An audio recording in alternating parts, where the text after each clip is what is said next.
Bienvenidos sean todos a Roca, un programa en donde hablamos de música, arte, rock o todo lo contrario. Mi nombre es Rubén y voy a ser quien le va a estar dirigiendo el programa por todo este tiempo. Bueno, en realidad soy el único que está acá, así que no cabe la menor duda de eso. Yo no sé por qué lo aclaro tanto. Bueno, sean todos bienvenidos, siéntense y disfruten de este programa. Va a ser uno de mis favoritos, sí o sí, porque está muy ligado con algo que me ha gustado de toda la vida, sinceramente. Vamos a comenzar con unas breves noticias, short news, estas que me encantan. Y la primera noticia que les voy a dar es que Dave Grohl, el vocalista de los Foo Fighters y ex baterista de Nirvana, sacó un libro que se llama Storytellers. Dice que no colecciona cosas, pero sí colecciona momentos. Así que tiene una banda de cosas que comentarnos. Este es un libro biográfico, lo escribió durante la pandemia. Obviamente, una persona cuando está acostumbrada a hacer algo es un hábito, para él es un hábito estar siempre creando. La pandemia lo frenó, comenzó a escribir, le agarró el gusto y bueno, dijo, esto puede ser un buen libro y así es. Va a ser una gira donde va a hablar del libro, va a elegir creo que unas ciudades del mundo y en Estados Unidos obviamente, y donde contará personalmente, o sea, en vivo acerca del libro y los episodios, o sea, contará historias. Y bueno, el resto espero que podamos nosotros poder alcanzar una copia. Este tipo de verdad que es una gran inspiración. Las noticias de hoy están, por cierto, no les dije, pero las noticias de hoy están relacionadas con bajistas. Y Dave Grohl, aunque es baterista, eh, él es multiinstrumentista, así que toca todos los instrumentos. Y el primer álbum de los Foo Fighters lo grabó fue él. O sea, él grabó el bajo, la guitarra, la batería, las voces, los coros, todo. Así que bueno, se le da como, lo tengo como un bajista también, en este caso, pues.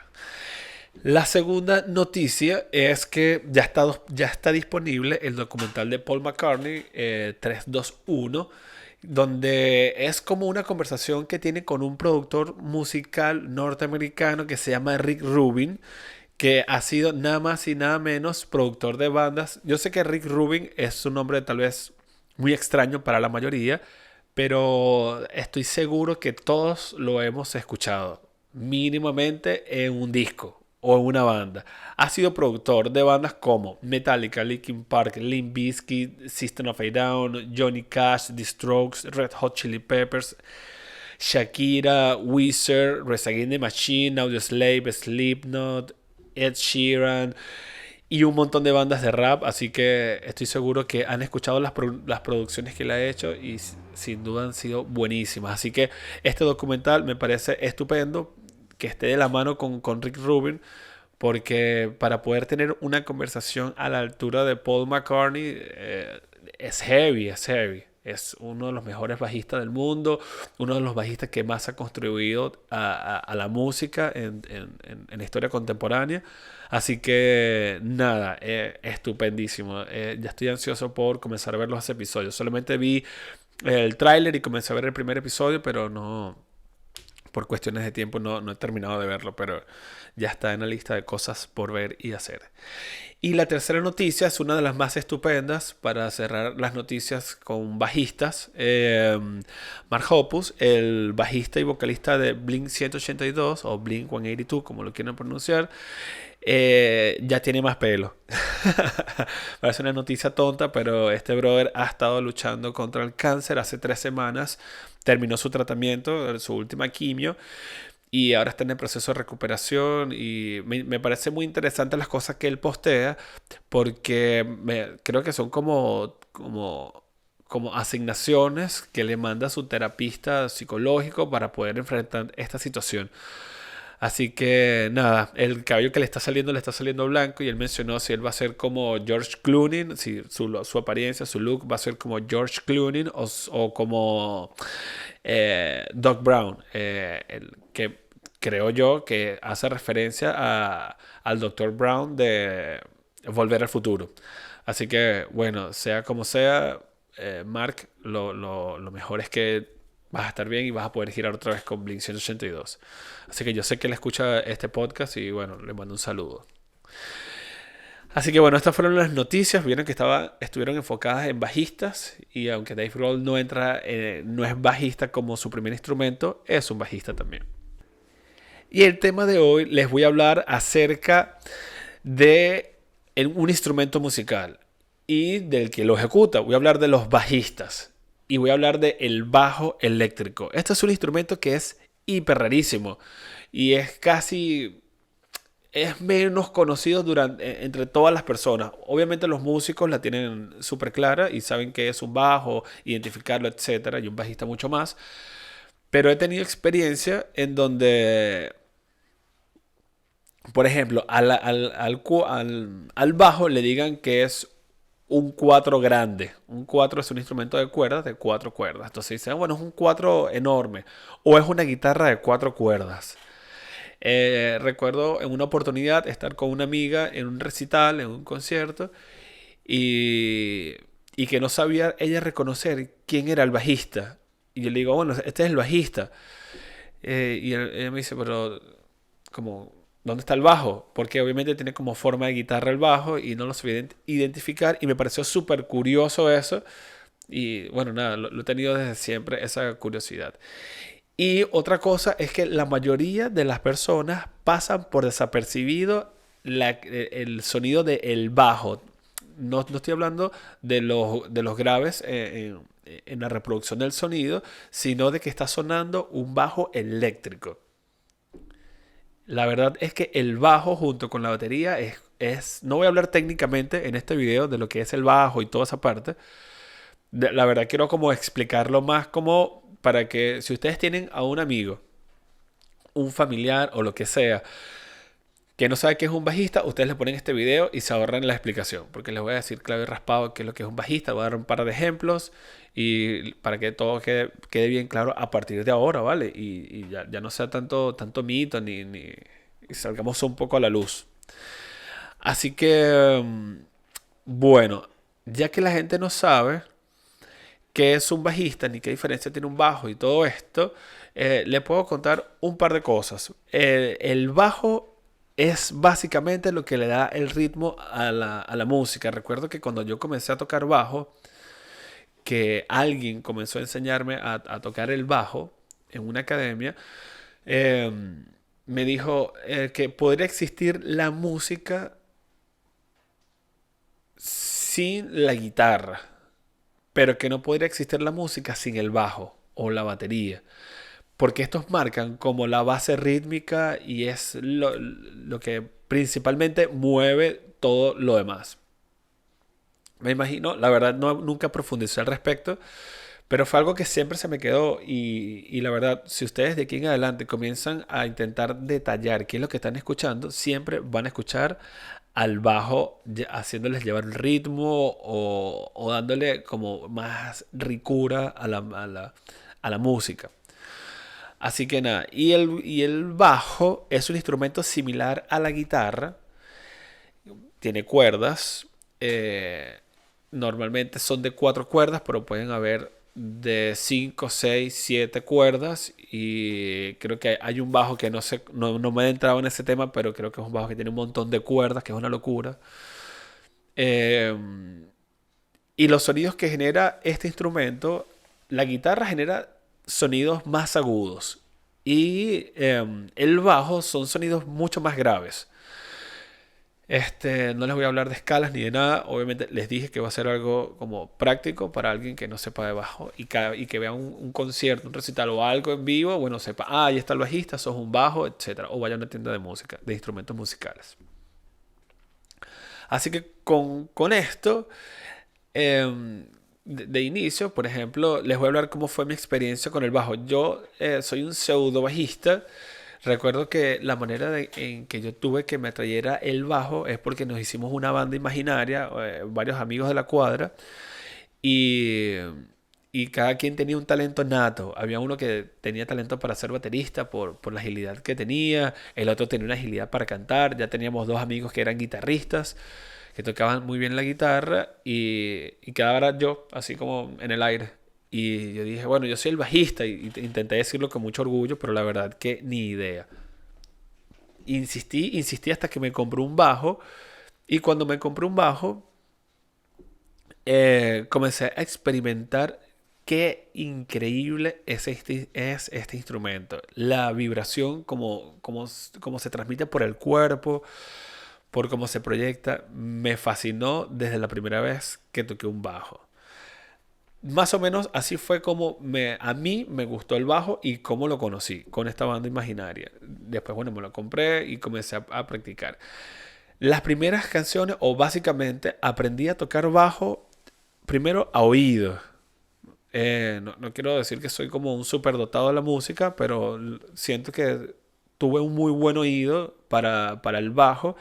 Y la primera canción que yo escuché era a los Ramones. Porque ellos en el primer disco, y creo que no sé hasta qué disco, pero sí sé que el primer y segundo disco, el sonido era mono. O sea, por un lado escuchabas el bajo y creo que las voces, y por el otro escuchabas la guitarra y escuchabas las voces y la batería. Como por ejemplo, escuchen esto.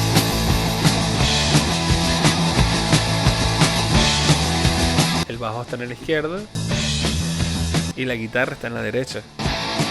Entonces yo lo que hacía era descubrirme un auricular y escuchaba el bajo e intentaba seguir el sonido, reproducirlo. Y obviamente no fue fácil, me llevó un par de meses tal vez, pero logré conquistar la técnica de escuchar y poder sacarlo. Y a partir de ahí sé que todo el primer álbum de los Ramones me lo sé, pero de memoria, porque con ellos aprendí, en especial con una canción que se llama 50 Third and Third. Eh, es fascinante. Me sentía un super bajista cuando lo hice. Después también toqué canciones de Nirvana. De Nirvana no hay una canción que no me sepa de Nirvana. La verdad es que me las aprendí todas. Y una de las que más me gustaron fueron esta, que es, miren cómo comienza. Estupendo. Esto me llamó mucho la atención. O si no, algo como esto.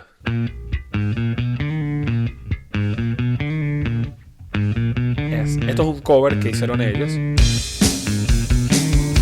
Y así podría mencionarle muchísimos ejemplos de Nirvana, pero lo dejé con estas dos porque son una de las que más me gustaron, honestamente.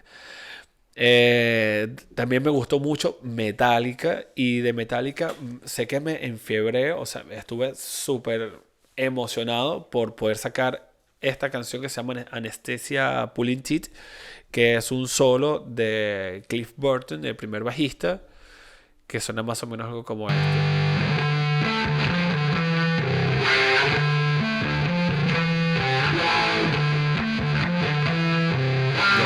No sé, yo flashaba muchísimo escuchando esto. Recuerdo que de Metallica también me sé varias, y todo esto sin yo tener conocimiento de música en lo absoluto, en lo absoluto. Recuerdo que también había una de los Red Hot Chili Peppers, tiene muchas famosas, pero mi favorita era esta. Era lo máximo, era increíble. De Led Zeppelin.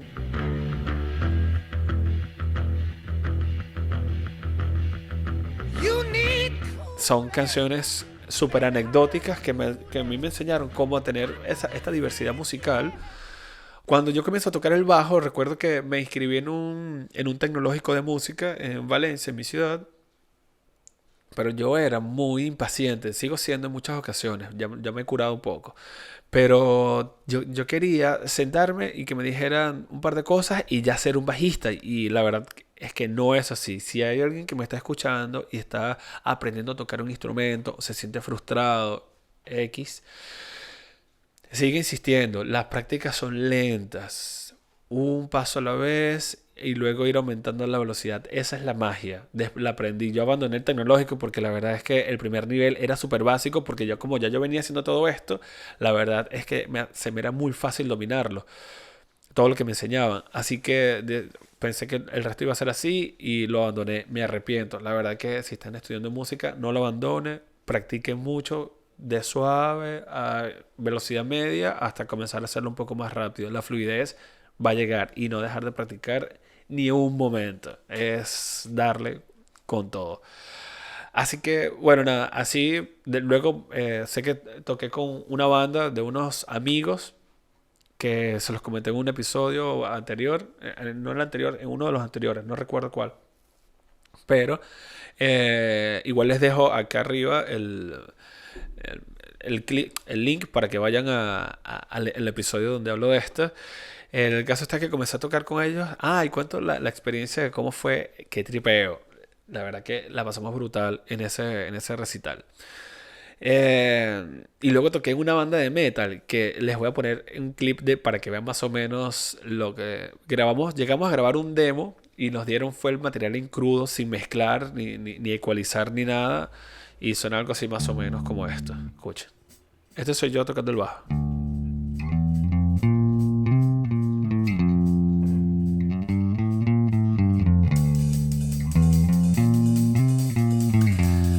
No sé, lo máximo, la verdad que yo disfruté muchísimo lo que era esta época. Y por último, lo último que yo hice tocando el bajo fue antes de venirme a Argentina. Toqué en una banda que hacíamos tributo a Nirvana y tocábamos obviamente sus canciones, hacíamos covers. Y por ejemplo aquí les dejo un breve clip de una de las presentaciones.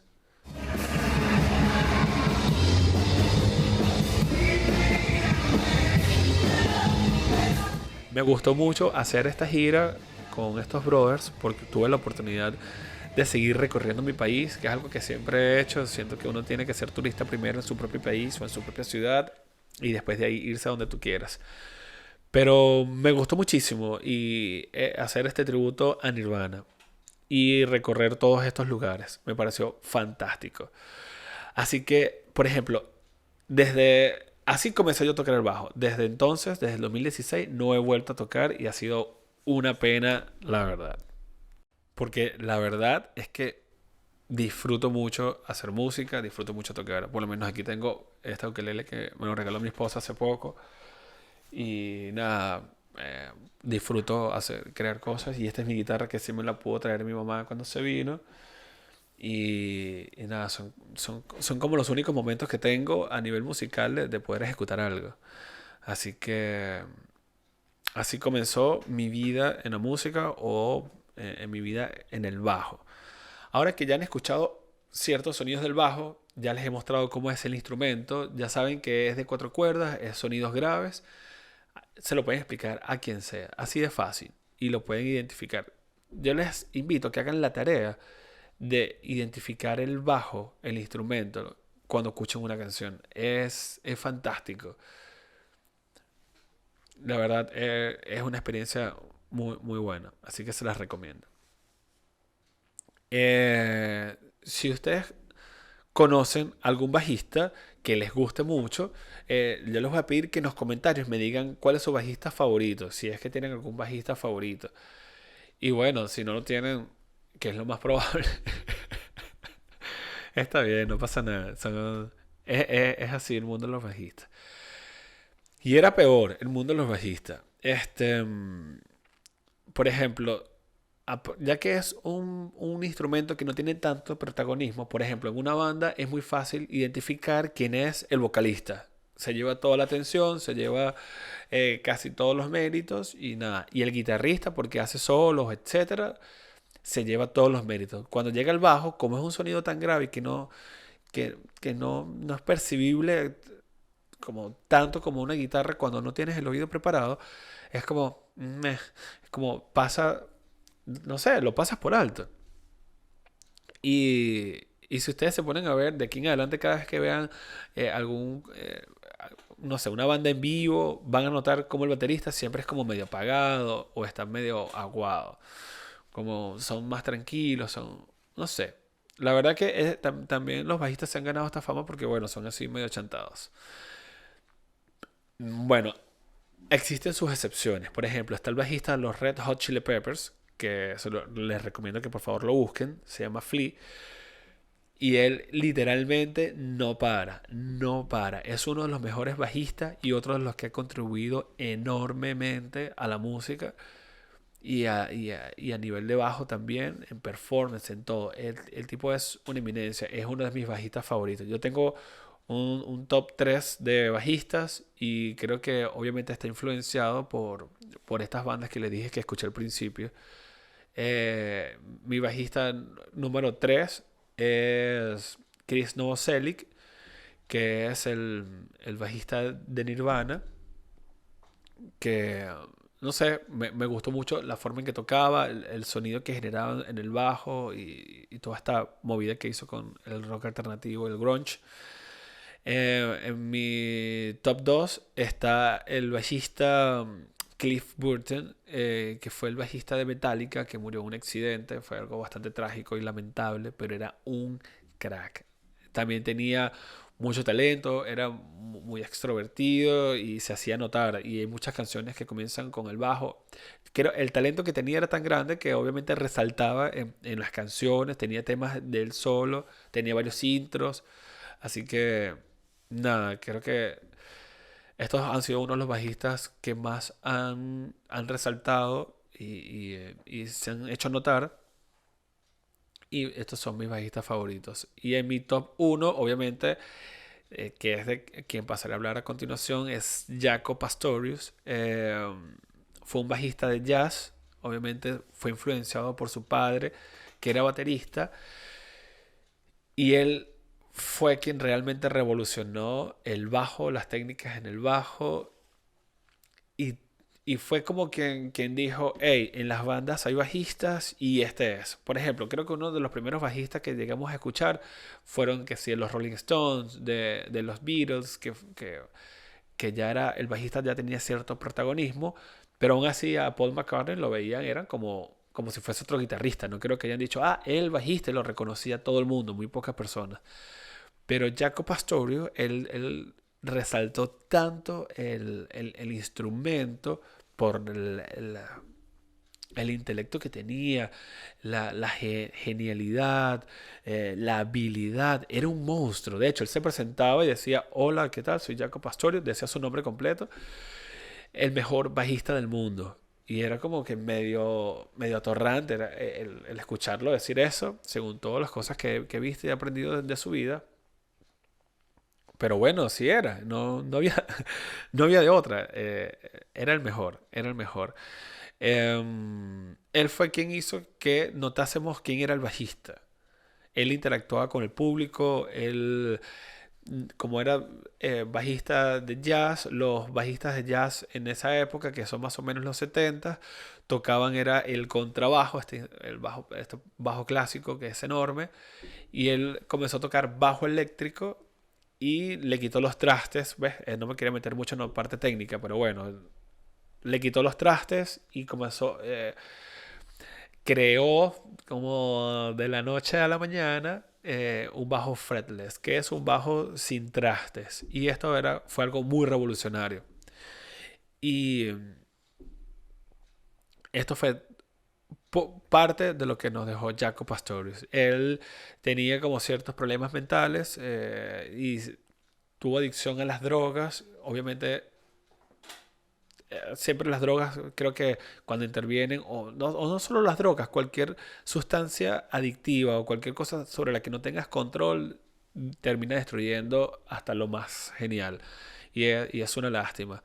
De Jaco Pastorio existen un par de anécdotas bien chéveres de aquí en Argentina, donde tuvo cierta relación con los integrantes de la banda de Serú Girán, con Charlie y el bajista, que no recuerdo cómo es que se llama el bajista de Serú Girán. Héctor algo, creo que es que se llama, no recuerdo.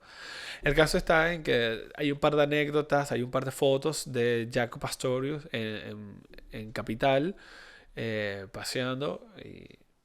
Y nada, lo quise traer a colación porque los íconos del mundo normalmente solemos verlos fuera de nuestra cercanía, y que ya estado en Argentina, en Sudamérica, ya es como algo grande, es algo chévere, pues, y lo quise rescatar. Cuando estaba preparando este tema, me impresionó muchísimo que comencé a decir, se me comenzó a ocurrir, nada, hago las noticias de bajistas, voy a hablar de Jaco, voy a hablar de esto y esto y esto, y no tenía en cuenta de que el 21, hace un par de días, el 21 de septiembre, se cumplen 35 años de la muerte de Jaco Pastorius. Y me pareció que fue como una alineación total para hablar de este tema, así que me parece súper fantástico. Jaco Pastorius de verdad que contribuyó mucho y murió a los 35 años, murió bastante joven. Perdón, se cumplen 34 años de su muerte, el 21 de septiembre.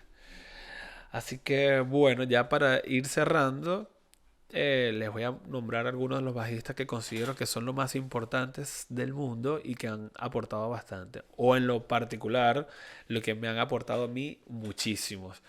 Obviamente, comenzando por Jaco Pastorius, nunca podré llegar a su nivel. Primero porque, bueno, no me estoy dedicando a hacer música ni a tocar el bajo, pero él es el dios del bajo, definitivamente. Es una referencia para cualquier bajista. Y si un bajista no conoce a Jaco Pastorius, no pasa nada. O sea, son cosas que pueden pasar, pero en lo que sepas quién era él, es como llegas a otro nivel. Es como desbloquear un nuevo nivel y es magnífico. Otro de los bajistas que ha aportado muchísimo a la música y al bajo fue Paul McCartney. No sé, él es un semidios, literalmente. No sé cómo no para de crear. Es como que nunca se termina todo lo que puede hacer. Es una referencia. Les hablé de Flea, el bajista de los Red Hot Chili Peppers. Es un grande, es lo máximo también. Está Chris Novoselic, el bajista de Nirvana. Didi Ramón, a mí me influenció muchísimo. La verdad que fue mágico haber conseguido a alguien como que me prácticamente como que se sentara conmigo a enseñarme a tocar bajo. Bueno, esto lo hizo él y me pareció muy anecdótico. Que por cierto, hay un documental de Pearl Jam en donde también menciona lo mismo, que él descubrió en unos acetatos o algo así, que escuchaba que como era mono, se escuchaba el bajo en una parte y él comenzaba a imitarlo. No sé si así aprendió a tocar bajo, pero menciona que también hacía algo similar. Y me pareció demasiado cool cuando vi eso. El bajista de Metallica, Cliff Burton, lo máximo. Creo, no sé qué nivel hubiese tenido Metallica si, si él no hubiese fallecido, si Cliff no hubiese fallecido. Él falleció durante la gira del Master of Puppets en el 86, imagínense ustedes. Creo que por eso es que en el Justice for All, el siguiente álbum que sacaron al Master, creo que por eso es que hunden tanto el bajo. No sé, se corren rumores o se dicen cosas o se especula, pero la verdad es que no sé. Paul Jones, el bajista de Led Zeppelin, también me influenció muchísimo y siempre intentaba sacar todas las canciones de Led Zeppelin y ha sido una gran influencia y un gran aporte a la música. Y una mención honorífica que hago entre los bajistas, voy a hacer mención de un bajista venezolano que se llama Gustavo Aguado. Él es el bajista de una banda que el género es un género, de hecho es un género creado por ellos. Y él, la verdad es que toca un bajo imaginario, siempre está haciendo como esto y nada. Él es uno de los más mencionados en Venezuela como el bajo imaginario de Gustavo Aguado.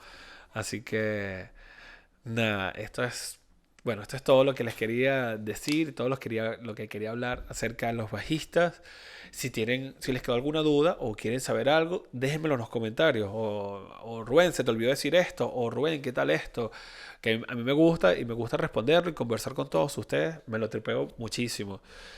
Incluso cuando traigo sus anécdotas al episodio también me fascina mucho.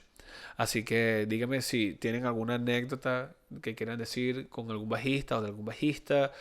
Eh, ¿Cuál es su bajista favorito? O si quieren aportar algo más a este episodio, Siéntanse libres de hacerlo. Si tienen algún bajista favorito, digan quién es su bajista favorito y por qué. Y por qué lo es. Eh, la frase que les voy a dejar de esta semana es un credo de un soldado espartano que dice: el que suda más en la práctica sangra menos en la guerra. Brutal, ¿no? Se lo voy a decir nuevamente. El que suda más en la práctica sangra menos en la guerra. Interpreten esto como ustedes deseen o como ustedes lo necesiten. Como siempre se los digo. Es, es totalmente libre. Esto fue todo por el episodio de hoy. Mi nombre es Rubén Villasmil y espero verlos en el próximo episodio. Es todo. Bueno, nos vemos. Gracias por mirar hasta acá.